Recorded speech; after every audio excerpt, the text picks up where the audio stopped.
Du point de presse de M. Trudeau, Emmanuel, il y a Andrew Scheer ce matin qui a martelé à nouveau son message. Lui, il veut trouver une façon de poser des questions, que l'opposition puisse jouer son rôle. Moi, je pense que c'est légitime, surtout dans un contexte où le gouvernement Trudeau est minoritaire et où, malgré les efforts louables du gouvernement pour contenir cette crise-là, ça ne les met pas à l'abri d'une obligation de rendre des comptes. Et c'est bien facile de dire « Oh, on répond aux questions des journalistes ». C'est bien, les journalistes font leur travail, c'est un travail essentiel, mais c'est pas le rôle des journalistes de jouer le rôle de parti d'opposition. Je veux dire, on est dans une démocratie, il y a des piliers importants là-dedans. On a Et élu moi, les je pense députés que au oui, il faut Parlement trouver une façon de et rappeler la Chambre. il faut aller tout de suite au point de presse, M. Trudeau qui est là. Avant de débuter, je veux prendre un moment pour reconnaître le travail incroyable de plusieurs Canadiens, les hommes et les femmes qui travaillent dans les hôpitaux, dans les centres pour les aînés, dans les CHSLD, font des sacrifices chaque jour.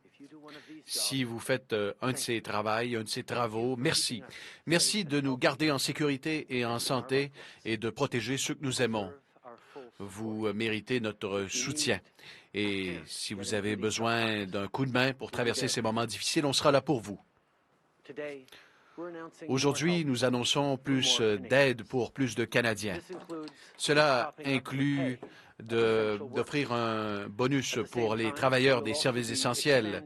Cela veut aussi dire un élargissement de la prestation canadienne d'urgence pour permettre à plus de gens d'y être admissibles, notamment les travailleurs saisonniers qui n'ont pas d'emploi ou encore ceux qui ont terminé leur période d'admissibilité à l'assurance-emploi. Nous aurons plus de détails un peu plus tard. Vous m'avez entendu parler des contributions de la plus grande génération, celle qui a grandi durant la Grande Dépression et qui s'est battue pendant la Deuxième Guerre mondiale. Aujourd'hui, à travers le pays, les derniers membres de cette génération vivent dans des résidences pour personnes âgées et des établissements de soins de longue durée. La vérité tragique et dérangeante, c'est que les endroits même où on s'occupe de nos aînés sont particulièrement vulnérables à la COVID-19. C'est un sujet que je vais aborder avec les premiers ministres durant notre discussion qui aura lieu demain soir. On doit tous faire mieux. On doit tous faire preuve de leadership pour soutenir les aînés qui ont bâti ce pays.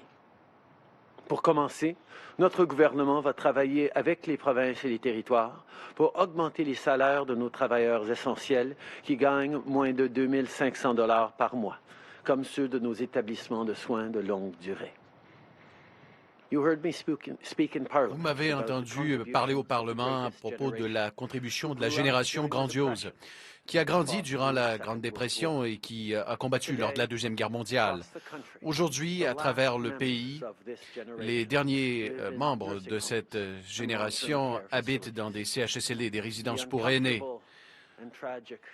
La vérité, elle est tragique, c'est que ces endroits où on s'occupe de nos aînés sont les plus vulnérables à la COVID-19.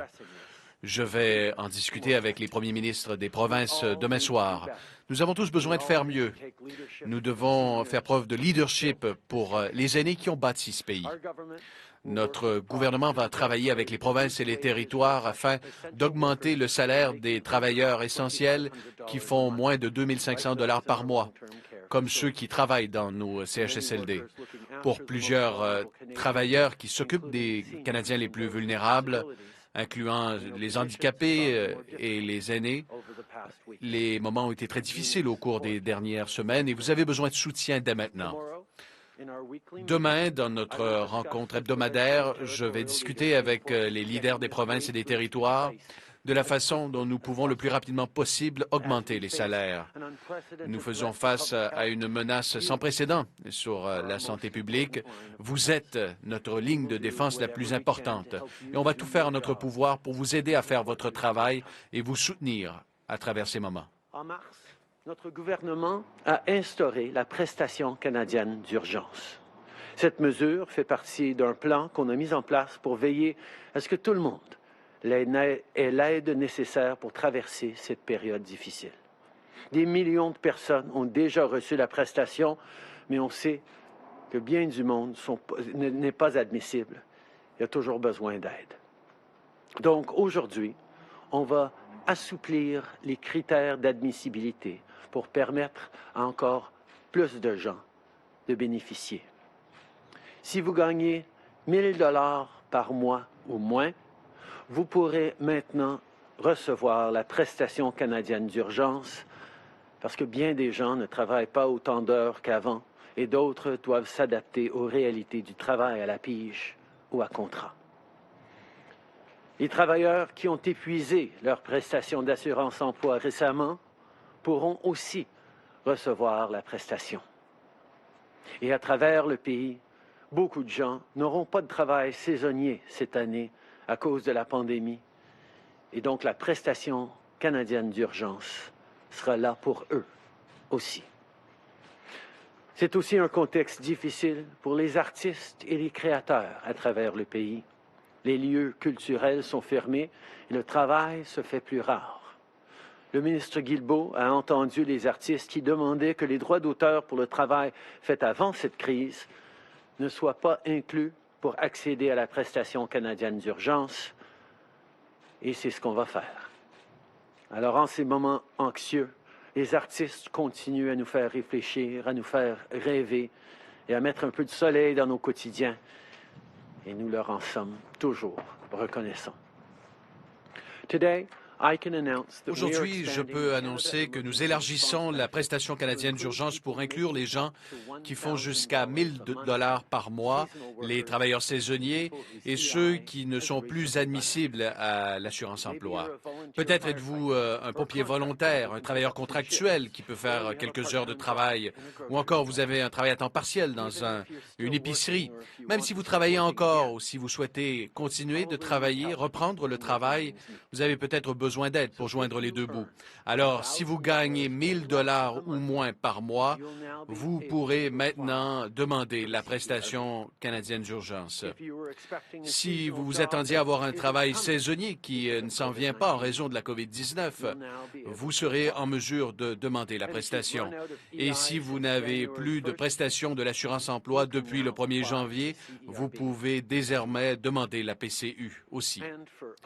Et pour les autres qui ont aussi besoin d'aide, notamment les étudiants post-secondaires, les entreprises qui ont peur qui ne peuvent pas payer leur loyer, on aura plus à vous dire bientôt.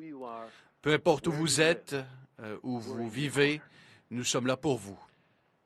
Après avoir accepté une première demande d'aide des Forces armées canadiennes pour le Nunavik, le gouvernement du Québec nous a envoyé une deuxième demande pour la basse Côte-Nord. Je peux vous confirmer que ce sont les Rangers canadiens qui vont aller leur prêter main forte. Après avoir accepté la première demande pour déployer les Forces armées canadiennes au Nunavik, nous avons reçu une deuxième demande du gouvernement du Québec pour la basse Côte-Nord. Je peux vous confirmer que les Rangers canadiens seront là pour donner du soutien. Je veux remercier les hommes et les femmes en uniforme et les familles qui sont à leur côté pour tout ce qu'ils font. Lorsqu'on a besoin de vous, vous êtes toujours là pour nous. Par moment, on peut se sentir dépassé par les événements. On est dans une situation qui peut paraître irréelle et c'est pas toujours facile de composer avec tout ce qui se passe autour de nous.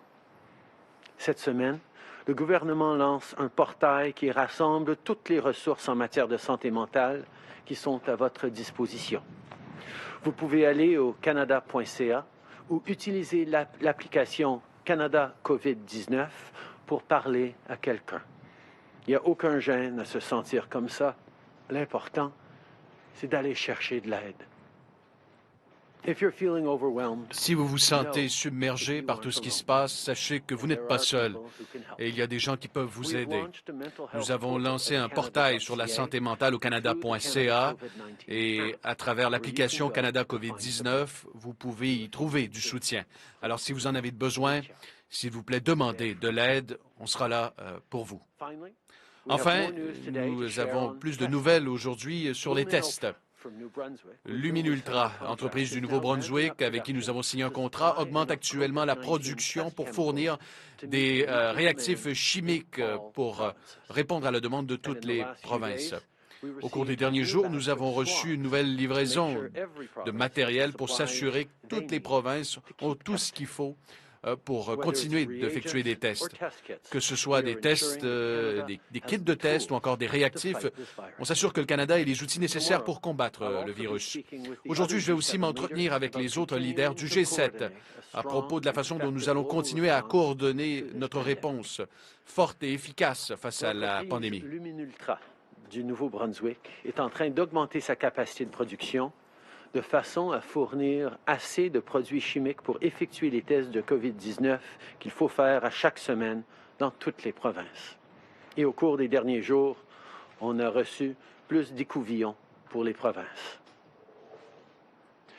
Je sais que tout le monde veut savoir quand est-ce que la vie va reprendre son cours. Et la réalité, c'est qu'on ne peut pas vous donner une date précise. Mais voici ce qu'on sait.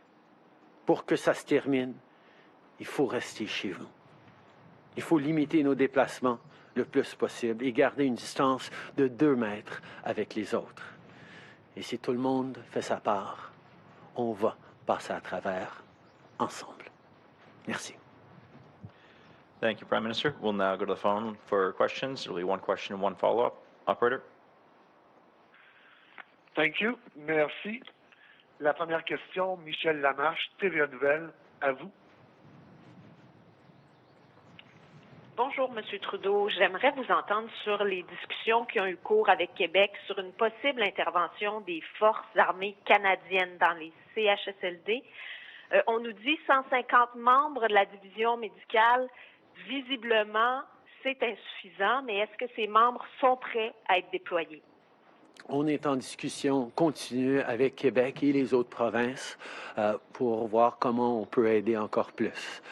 On a mis sur pied un portail où les gens qui ont de l'expérience médicale ou de l'expérience spécialisée peuvent offrir leur aide et on a partagé ce portail-là avec toutes les provinces. On continue de travailler directement avec Québec sur des demandes qu'ils ont d'avoir plus de ressources et on va continuer de travailler avec le Québec là-dessus. In Sweden, Michel?